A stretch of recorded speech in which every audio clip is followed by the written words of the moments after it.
Tudod, hogy hogyan tudsz ilyen effektet csinálni? Ebből. Na, mutatom.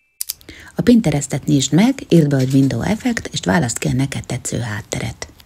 Most tedd be a CapCut-ba azt a videót, ami mögé szeretnéd tenni a hátteret, majd keresd ki a fotók közül azt a hátteret, amit választottál.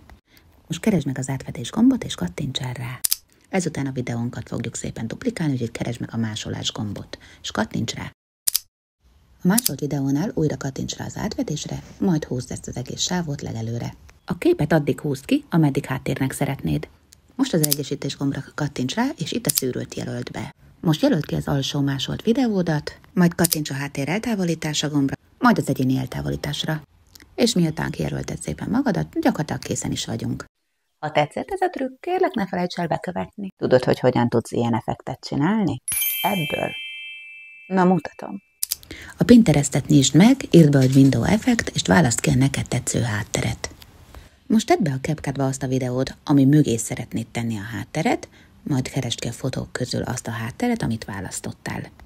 Most keresd meg az átvetés gombot, és kattints el rá.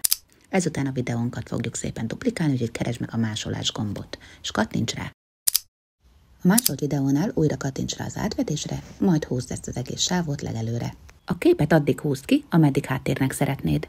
Most az egyesítés gombra kattints rá, és itt a szűrőt jelöld be. Most jelöld ki az alsó másolt videódat, majd kattints a háttér eltávolítása gombra, majd az egyéni eltávolításra. És miután kijelölted szépen magadat, gyakorlatilag készen is vagyunk. Ha tetszett ez a trükk, kérlek ne felejts el bekövetni.